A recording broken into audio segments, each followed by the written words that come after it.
मोदींच्या मंत्रिमंडळामध्ये पंकजा मुंडेंच्या समावेशासाठी मी स्वतः प्रयत्न करणार, अजित पवारांची ग्वाही.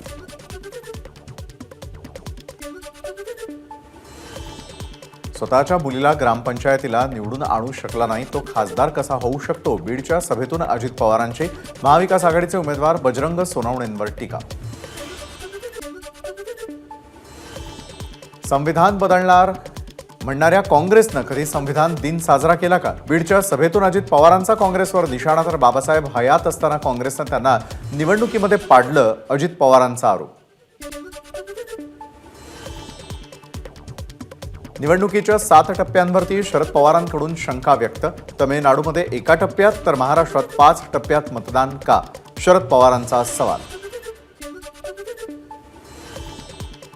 मी आणि ठाकरे भाजपच्या आसपासही फिरकणार नाही. मोदींच्या ऑफरवर शरद पवारांचं उत्तर. इंग्रजांना हाकललं तर मोदी काय चीज आहे? शरद पवारांचा मोदींवर हल्लाबोल.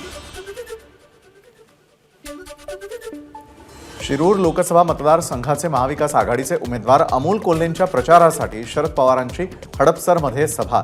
या सभेला विश्वजित कदमांचीही उपस्थिती.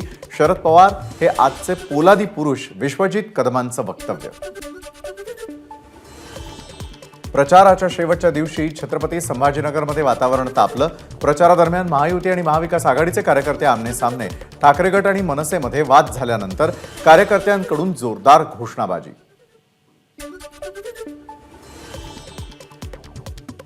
छत्रपती संभाजीनगरमध्ये प्रचारादरम्यान मनसे कार्यकर्त्यांना देण्यासाठी दानवेंनी काढली 200 रुपयांची नोट. तर ठाकरे गटाची किंमत 20 रुपये असल्याचा मनसेचा आरोप. मनसेच्या इंजिनमध्ये भाजपचा कोळसा, दानवेंचा आरोप.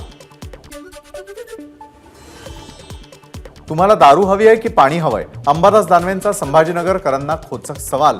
दारूची बाटली काढत दानवेंकडून भुमरेंना डिवचण्याचा प्रयत्न. छत्रपती संभाजीनगरमधील महायुतीचे उमेदवार संदीपान भुमरेंच्या प्रचारासाठी भागवत कराड, अतुल सावे आणि विजया रहाटकर मैदानात. राजस्थानी आणि मराठमोळ्या वेशात महिलांचा प्रचार रॅलीत सहभाग. छत्रपती संभाजीनगरमध्ये अंबादास दानवेंचा अनोखा प्रचार. प्रचाराच्या शेवटच्या दिवशी 2 व्हीलरवरून केला प्रचार. छत्रपती संभाजीनगर लोकसभा मतदारसंघासाठी प्रचाराचा आज शेवटचा दिवस. या पार्श्वभूमीवर सर्वच पक्षांकडून जोरदार शक्ती प्रदर्शन. अपक्ष उमेदवार जीवन राजपूत यांच्या प्रचार रॅलीला क्रांती चौकातून सुरुवात. छत्रपती संभाजीनगरमध्ये एमआयएमच्या वतीनं इम्तियाज जलील यांच्या प्रचारार्थ रॅलीचं आयोजन. आपणच पुन्हा खासदार म्हणून निवडून येणार, जलील यांना विश्वास. भाजपला भुंकणारे लोक हवेत. नवनीत राणांच्या ओवैसी चॅलेंजवरून इम्तियाज जलील यांचा हल्लाबोल. तुमच्यासोबत मतदारसंघ विकासाची खुली चर्चा करायला कधीही तयार. महायुतीचे उमेदवार मिहीर कोटेचा यांचं ठाकरे गटाचे उमेदवार संजय दिना पाटलांना खुलं आव्हान. नाशिकचे अपक्ष उमेदवार शांतिगिरी महाराजांकडून जाहीरनामा प्रसिद्ध. मतदारसंघामध्ये शेतकरी विकास केंद्र उभारणार तर IT पार्कचा पाठपुरावा. स्टार्टअपसाठी प्रयत्न करू, जाहीरनाम्यात उल्लेख. महायुती घटत असल्याचं चित्र दिसत असल्यानं मोदींवर जुळवाजुळव करण्याची वेळ. कधी ठाकरे तर कधी पवारांना जवळ करण्याचा प्रयत्न मोदी करतात. मोदींच्या ऑफरवर काँग्रेस नेते बाळासाहेब थोरातांचं प्रत्युत्तर. महाविकास आघाडीचे उमेदवार भाऊसाहेब वागचौरे यांच्या प्रचारासाठी बाळासाहेब थोरातांच्या कन्या जयश्री थोरात प्रचाराच्या मैदानात. वागचौरे यांनी 5 वर्षांमध्ये केलेल्या कामाचा नक्कीच त्यांना फायदा होईल, जयश्री थोरातांचं वक्तव्य. पुणे जिल्हा मध्यवर्ती सहकारी बँकेच्या वेल्हा शाखेचे मॅनेजर विनायक तेलवडेंवरती निलंबनाची कारवाई. बारामती मतदारसंघामध्ये मतदानाच्या दिवशी पहाटेपर्यंत बँक सुरू ठेवल्याचा व्हिडिओ शरद पवार पक्षाकडून सादर. रोहित पवारांच्या आरोपानंतर कारवाई. पीडीसीसी बँकेच्या वेल्हा शाखेमधील मॅनेजरवर झालेली निलंबनाची कारवाई ही धूळफेक. संबंधित घटनेची सखोल चौकशी होऊन कायदेशीर कारवाई झाली पाहिजे, आमदार रोहित पवारांची मागणी. वेल्हे इथे पीडीसीसीची शाखा रात्री उघडी राहते हे कधी घडलं नव्हतं आणि यामुळे निवडणूक प्रक्रिया शुद्ध आहे की नाही अशी शंका येते, शरद पवारांची टीका.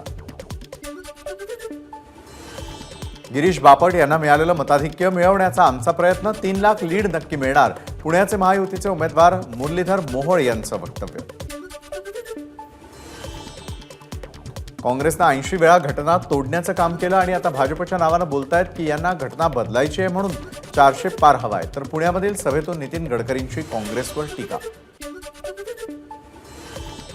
भाजप पोलिसांच्या मदतीनं काळा पैसा जनतेला वाटणार, तसंच भाजप सगळं हायजॅक करणार, महाविकास आघाडीचे उमेदवार रवींद्र धंगेकरांचा आरोप.